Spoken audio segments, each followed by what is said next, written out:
그건 쉬운 일이 아닙니다. 이렇게 위기에 처한 예루살렘 교회는 어떻게 앞으로 나아갈 수 있을까요? 오늘 우리가 읽지 않았지만 12장 1절은 이렇게 시작을 하고 있습니다. 그때 헤롯 왕이 손을 들어 교회 중에서 몇 사람을 해하려 하여.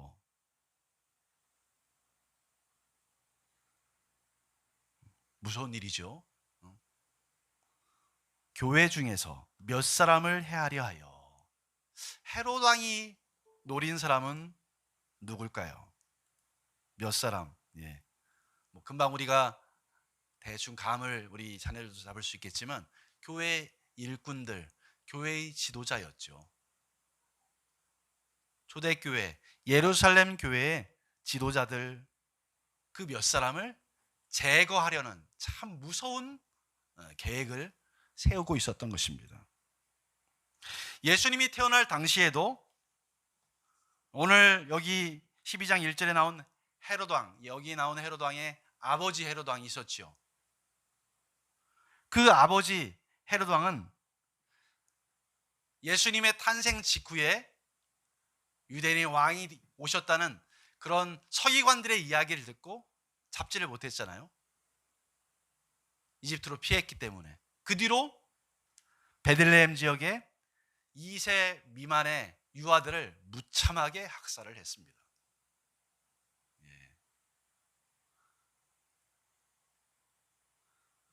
또 우리가 복음서에서 보면 세례 요한도 헤롯 왕에 의해서,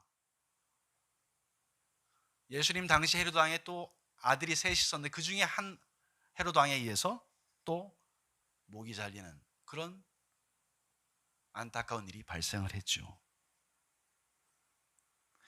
12장 2절에 보니까 결국 헤롯 왕은 사도 요한의 형제였던 사도 야고보를 칼로 죽였습니다. 오늘 대한민국에서 이 자유로운 신앙생활과 참 비교할 수 없는 일들이 초대교회에 벌어진 것이죠. 교회를 제거하려는, 무너뜨리려는 악한 일들이 이미 초대교회 때부터 있었던 것이죠. 물론 지금도 공산권과 이슬람권에서도 이런 안타까운 일들이 일어나고 있다는 소식을 우리는 종종 듣습니다. 근데 더 우리가 놀라는 것은 야고보가 순교를 당할 뿐만 아니라 또 수제자인 베드로마저도 지금 붙잡혔습니다. 교회의 지도자들이 죽고 잡히고, 예루살렘 교회 정말 진짜 위기 아닙니까, 여러분? 어떤 공동체든 지도자들이 갑자기 어려움을 당하면 그 공동체는 흔들흔들거리고 결국 망하는, 무너지는 그런 모습들을 역사를 통해서 우리는 많이 보아왔습니다. 12사도 가운데 야고보가 죽임을 당했고 또 베드로도 잡혀서 언제 죽을지 몰라요. 내일 죽을지 몰라요. 그런 참 위기, 일촉즉발의 위기의 상황이었습니다. 이때 교회가 할 수 있는 일이 무엇일까요? 무엇을 할 수 있었을까요? 5절 말씀에 이렇게 누가는 이렇게 기록하고 있습니다. 5절 말씀 한번 우리가 사도행전 12장 5절 말씀 같이 한번 읽어보겠습니다. 5절 말씀입니다. 찾으셨습니까? 예, 같이 한번 읽어볼게요. 시작. 이에 베드로는 옥에 갇혔고 교회는 그를 위하여 간절히 하나님께 기도하더라. 베드로는 옥에 갇혔고 교회는 그를 위하여 간절히 하나님께 기도하더라. 여러분, 교회에서 기도는 아무리 강조해도 지나치지 않습니다. 코로나19니까 기도 안 해도 되는 겁니까, 여러분? 아니죠. 교회는 초대교회에서 볼 수 있는 것처럼 기도 공동체죠. 모여서 기도할 수도 있고, 이 코로나19 상황이니까 흩어져서 기도해야 되고, 어려울 때 간절하게 하나님께 기도하는 공동체, 그 공동체가 교회입니다. 코로나19 위기 상황으로 한국 교회뿐만 아니라 한국 교회에 속한 여러 교회들이 어렵습니다. 여러 가지로 교회가 어렵습니다. 교회가 무엇을 해야 될까요? 뛰어난 아이디어 물론 필요하겠죠. 그러나 우리가 할 수 있는 일은 먼저 기도하는 것입니다. 마음을 같이 해서 기도하는 것입니다. 하나님이 교회를 붙들어 주시고 이끌어 주시도록. 저희들의 기도를 들으사 하나님께서 저희 교회 파송 선교사인 우리 허요한 이사랑 선교사님 부부의 장기 비자가 나온 것 너무 감사합니다. 예. 나오기 일주일 전에도 이 참 나올 수 있을까 하는 걱정, 염려, 예. 그런 소식이 있었습니다. 허 선교사님부터 연락이 왔었어요. 예. 못 나온 줄 알았어요. 근데 하나님께서 좀 간섭하시고 역사해 주시고 교회의 기도를 들어주셔서 장기 비자가 이렇게 나올 수 있도록 하나님께서 역사하신 것 감사합니다. 여러분 또한 교회의 일꾼들을 위해서, 교회의 목회자와 중직자를 위해서 여러분 기도해 주시기 바랍니다. 주님이 맡겨주신 사명을 흔들림 없이 잘 감당하도록 기도해 주십시오. 어려움 속에서 낙심하지 말고 견딜 수 있도록 기도해 주십시오. 교회 일꾼도 연약한 존재입니다. 언제든 넘어질 가능성이 있습니다. 베드로 역시도 마찬가지고 모든 하나님의 일꾼들이 그렇죠. 성도 여러분들의 기도가 절대적으로 필요합니다. 예루살렘 교회가 갇힌 베드로를 위해서 기도한 것처럼 저와 여러분들이 함께 마음을 같이 해서 기도할 수 있는 은혜가 있기를 주님의 이름으로 축원합니다. 잡힌 다음 날 베드로는 야고보처럼 죽을지 모르는 아주 위급한 상황이었습니다. 동료 사도가 죽임을 당했어요. 칼로. 자신도 붙잡혔어요. 베드로가 도망치거나 또 다른 사람에 의해서 빼내지 못하도록 아주 철저하게 감옥을 지킵니다. 군인 4명이 베드로 곁을 지키는 상황이었어요. 여러분 나갈 수 있을까요?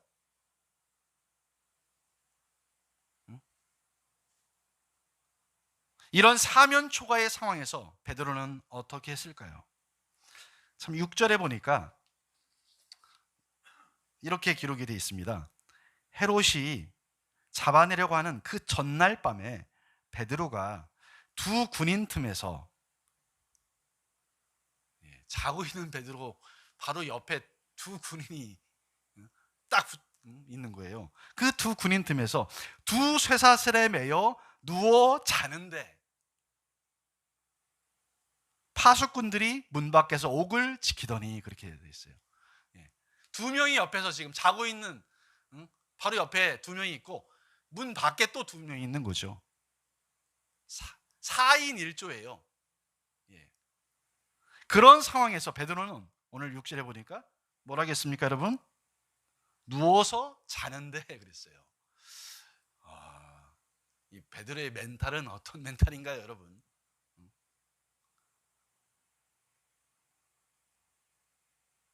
어떻게 이럴 수 있을까요? 여러분은 이라면 아니 저라면 이렇게 할 수 있었을까? 쉽지 않죠. 쉽지 않은 일이에요. 베드로는 하나님의 그 다스리심을, 하나님의 주인 되심을 신뢰하고 그분의 품 안에서 평안을 누리고 있는 것이 아닐까. 다음날 본인이 죽을지 모르지만, 내일이 죽을지 몰라요. 내일 죽을지 모르지만 살고 죽는 것이 내 손에 있지 않고 하나님 손에 있다. 이걸 믿고 있었던 것이겠죠. 근데 그 밤에 베드로가 누워서 자고 있는 그 밤에 하나님이 역사하십니다. 하나님이 사자를 보내셔서 초자연적인 방법으로, 도저히 나올 수 없는 거죠. 이게 자연적인 방법으로는 빠져나올 수가 없어요. 초자연적인 방법으로 베드로를 감옥에서 끌어내시죠. 쇠사슬이 풀리고 두 명이 있는데 두 명이 골아떨어졌어요. 밖에도 또 골아떨어졌어요. 쇠문이 저절로 열리고. 이건 베드로가 할 수 있는 일이 아니죠. 베드로가 이것을 바라고 기도한 것이 아니에요. 하나님, 저의 쇠사슬을 풀어주세요. 저 쇠문을 열어주세요. 이렇게 기도한 것이 아니죠. 그러나 하나님이 하시면 사람이 막을 수 없음을 믿습니다. 베드로도 현실인지 환상인지 구별을 못할 정도였다 그랬어요. 감옥에서 나와서 거리에 나올 때야 이렇게 그가 고백합니다. 우리 11절 말씀 같이 한번 읽어볼까요? 11절 말씀 같이 한번 읽어보겠습니다. 시작. 이에 베드로가 정신이 들어 이르되 내가 이제야 참으로 주께서 그의 천사를 보내어 나를 헤롯의 손과 유대 백성의 모든 기대에서 벗어나게 하신 줄 알겠노라 하여. 주님께서 그 밤에 폭군 헤롯의 손에서 베드로를 건져내신 것이죠. 비록 동료 야고보는 칼로 죽임을 당했지만 베드로는 살리셔서 그에게 남겨진 사명을 감당하도록 하신 것입니다. 사랑하는 여러분, 오늘 우리가 이 시간 예배하고 이 자리에 있는 것은 아직 우리에게 사명이 우리에게 남아서인 줄 믿습니다. 나에게 사명이 아직 남아있는 것이죠. 그 사명을 주님 앞에서 성실하게 감당해낼 수 있기를 소원합니다.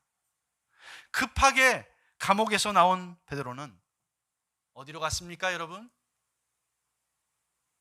우리 자녀들 한번 대답해 보실까요? 어디로 갔을까요, 베드로가 그 밤에? 네, 마가 요한의 집으로 갔습니다. 사도행전 1장에 나오는 마가 요한의 집으로 가요. 그곳은 예수님이 승천하신 이후에 제자들이 함께 모여있던 곳이었어요. 그 밤에도 여러 사람이 그곳에서 기도하고 있었습니다. 베드로가 마가 요한의 집의 대문을 두드립니다. 큰 소리로 문을 두드릴 수는 없었겠죠. 밤에. 그러나 문은 계속 이렇게 두드려집니다. 근데 이 두드리는 소리를 듣고 어른들이 나가지 못하는 거예요. 그 정도로 지금 살벌한 분위기인 거죠. 교회 일꾼이 잡혔고 또 우리까지도 뭐 이런 위협감이 있었겠죠. 워낙 지금 상황이 좋지 않다 보니까 어른들이 그 문을 향해서 나가지를 못한 거죠. 그때 마가 요한의 친족인지 누군지는 모르겠지만 로데라는 여자아이가 두드리는 문소리를 들은 거죠. 우리 어린 자녀들이 귀가 밝은 것 같아요. 그죠? 그 밤에 로데가 딱 깨어나서 밖에 나가보니까 누가 문을 두드리고 있습니까? 감옥에 갇혔던 베드로가 문을 두드리고 있는 거예요. 너무 놀랐어요. 그 말 문을 열어줘야 하잖아요. 그죠? 어서 들어오세요, 베드로님. 이렇게 해야 되는데 너무 좋아가지고 이 소식을 기도하는 우리 성도님들한테 이야기를 해주고 싶었던 거죠. 가서 이야기를 하는 거예요. 베드로가 밖에 지금 문을 두드리고 있어요. 기도하는 성도들이 어떻게 반응합니까? 그걸 믿지를 못합니다. 너 미쳤구나, 미쳤어. 이런 말 우리 자녀들 많이 듣고 있습니까 혹시? 엄마 아빠들한테 너 미쳤어. 참말이라고 해도 베드로의 천사야 그냥 둘러대는 거지요. 어른들은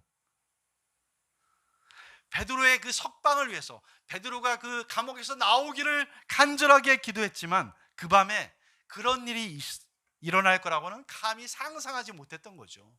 상상할 수 없는 일이죠. 마치 우리의 모습 같아요.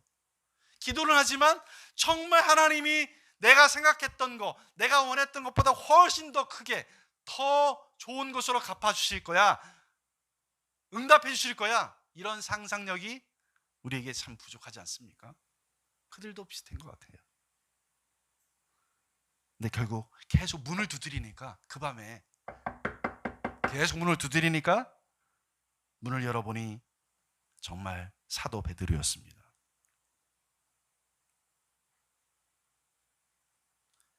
베드로는 그들에게 조용히 하라고 하면서 자신에게 있었던 일을 이야기를 해주었어요. 하나님이 나를 감옥에서 나오게 하셨다. 그리고 다른 사도들에게 이야기를 하고 그는 호련히 그곳을 떠나서 피신합니다. 이렇게 예루살렘 교회의 핵심 일꾼이 부재한 상황이 되었습니다. 교회는 여전히 어렵죠. 그 다음 날이 되었습니다. 헤로도 왕이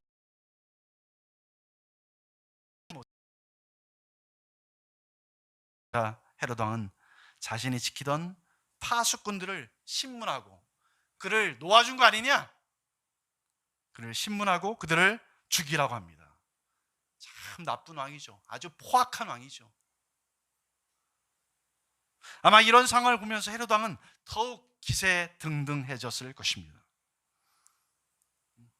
못할 것이 없는 절대 권력을 가진 것으로 착각을 하게 되지 않았을까 싶습니다. 그가 다스리던 곳에서 백성들에게 연설할 기회가 생기죠. 그 연설을 듣고 백성들이 이렇게 반응하죠. 22절에 보니까 이것은 신의 소리요 사람의 소리가 아니다. 아주 화려하고 멋지게 연설을 했을 겁니다. 그런데 그 이야기를 듣고 백성들이 이건 사람의 소리가 아니야. 이건 신의 소리야. 하나님의 소리야. 이렇게 칭송을 하고 헤로도 왕을 막 그냥 높여준 거죠. 사람이 아닌 존재야, 이 사람은. 참 이 권력이라는 것이 참 무서운 것 같습니다. 힘을 더 크게 가지면 가질수록 마치 자신이 어떤 신적인 존재가 되는 것처럼 착각하는 거죠. 백성들의 이런 반응을 듣고 일반적으로 정상적인 사람은 아니 무슨 소리요? 난 그저 여러분들하고 똑같은 사람이요. 이렇게 했어야 마땅한데, 하지만 헤롯은 그 선을 넘어버립니다. 하나님께 돌려야 될 영광을 가로채는 것이죠. 그래, 난 위대한 사람이야, 나는. 여러분 23절을 한번 우리가 보겠습니다. 23절.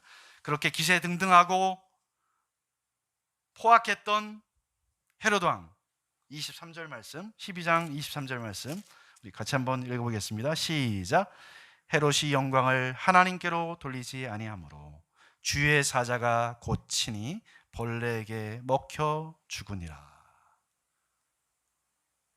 벌레, 이 벌레가 뭘까요? 자세히 알 수 없습니다. 어떤 학자는 우리 몸에 있는 해충 이런 거 얘기도 하는 분들도 계신데 정확하게는 알 수는 없을 것 같습니다. 그러나 분명한 것은 헤롯은 벌레에 먹혀서 죽게 합니다. 뭘 말하고 싶은 것일까요? 여러분, 우리의 생명의 주인이 누구입니까? 나의 생명의 주인은 누구입니까? 나입니까?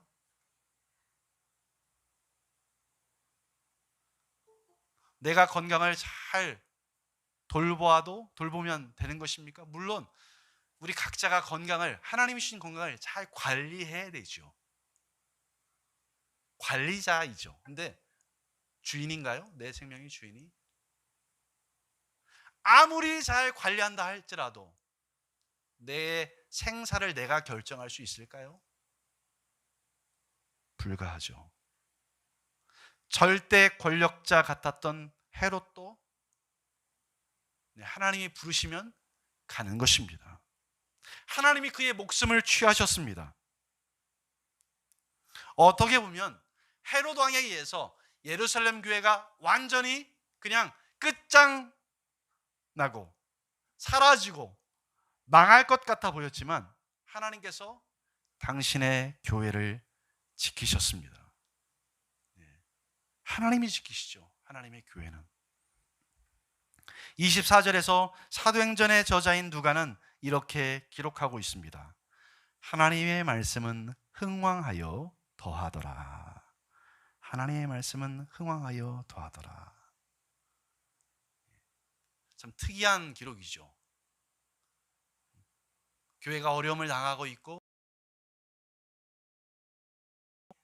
죽지만 하나님의 말씀은 흥왕하여 더하더라. 무슨 말일까요? 새번역 성경에는 이렇게 번역하고 있습니다. 하나님의 말씀이 점점 더 널리 퍼지고 믿는 사람이 많아졌다. 물론 여전히 예루살렘 교회는, 초대교회는 이렇게 함께 모여서 예배하거나 할 수 있는 상황이 쉽지 않았죠. 지금처럼 마치 코로나19로 여러 사람이 모일 수 있는 상황이 아니죠. 그럼에도 불구하고 하나님의 말씀은 점점 더 널리 퍼지고 믿는 사람이 많아졌다. 바로 이것이 하나님의 역사인 줄 믿습니다. 예루살렘 교회가 생존의 위기를 맞았지만 오히려 하나님의 말씀은 퍼지고 믿는 사람이 많아지는 역사가 나타난 줄 믿습니다. 사랑하는 우리 성도 여러분, 우리 자녀 여러분, 오늘도 교회는 외부적인 어려움을 만납니다. 우리의 힘으로 어찌할 수 없는 상황을 만납니다. 코로나19로 지금 교회는 큰 어려움을 겪고 있습니다. 다 함께 모이지 못하는 상황에 처해 있습니다. 대면에서 얼굴을 보지 못하니까 교제의 그 기쁨, 교제의 은혜를 충분히 경험하지 못하죠. 또한 교회 안에도 어려움이 여전히 존재하고 있습니다. 이런 위기의 때에 우리는 어떻게 해야 될까요? 사실 우리가 할 것이 그다지 많지 않습니다. 우리는 힘이 없습니다. 모든 것의 주인이 되시는 하나님께 기도할 뿐이죠. 기도하면서 우리의 일상, 여러분에게 맡겨진 일상, 가정에서, 학교에서, 그리고 일터에서 여러분의 일상 가운데 하나님의 뜻을 순종하면서 살아내는 것이죠. 마음을 같이 해서 어디 있든지 기도하는 것이죠. 하나님의 교회를 하나님이 이끌어가 주시옵소서. 하나님의 자비와 하나님의 긍휼을 의지할 수밖에 없는 것이죠. 여러분, 교회의 주인은 사람이 아닙니다. 하나님이십니다. 그의 아들 우리 주 예수 그리스도의 것입니다. 교회의 존폐 여부, 생존 여부는 주님의 손에 있음을 여러분 철저히 신뢰하는 은혜가 있기를 소원합니다. 지금도 권력자들, 기득권자들, 힘 있는 자들에 의해서 교회가 어려움을 당할 때 하나님께서 역사하시는 줄 믿습니다. 하나님께서 간섭하시는 줄 믿습니다. 하나님의 영광을 가로챌 때 하나님이 친히 손을 대십니다. 우리의 생명의 주인이 누구입니까? 이 질문 우리는 계속 던져야 하죠. 아빠가 아닙니다. 엄마가 여러분의 생명의 주인이 아니에요. 교회의 주인이 목사도 아닙니다. 하나님이십니다. 우리 주 예수 그리스도십니다. 그분 앞에서 겸손하게 오늘을 살아갈 수 있기를 바랍니다. 교회의 어려움 가운데 함께 여러분 기도해 주시기 바랍니다. 예배당에 오셔서 기도하든지 집에서 하든지 시간과 장소를 정해서 기도해 주십시오. 기도하십시오. 하나님의 도움을 간구하십시오. 그리고 그분의 뜻에 겸손히 순종하시기 바랍니다. 교회는 사람의 것이 아니라 하나님의 것입니다. 이 지금의 위기 속에서 오히려 이기게 하시는 하나님의 그 손길을 여러분의 삶에서, 여러분의 일상에서 경험하는 우리 모든 운정은혜 교회 가족들이 다 되시기를 주님의 이름으로 간절히 축원합니다. 기도하겠습니다. 사랑하는 주님, 오늘 또 이렇게 함께 현장과 온라인으로 예배하면서 주님의 말씀을 함께 나눌 수 있도록 도와주시니 감사합니다. 하나님, 오늘 주신 말씀이 우리의 영의 또 양식이 되어서 이번 한 주간 우리의 생명을 주관하시는 분이 하나님이신 것을 우리가 믿고, 우리의 주인이 하나님이실 뿐만 아니라 교회의 주인이 하나님이신 것을 신뢰하고, 오늘도 함께 마음을 같이 해서 어디에 있든지 기도하며 우리의 일상 속에서 하나님의 말씀을 가까이 하고 하나님 말씀에 순종하며 살아내는 하나님의 모든 신실한 자녀들이 되도록 주님 인도하여 주시옵소서. 감사를 드립니다. 거룩하신 예수님의 이름으로 간절히 기도드리옵나이다. 아멘.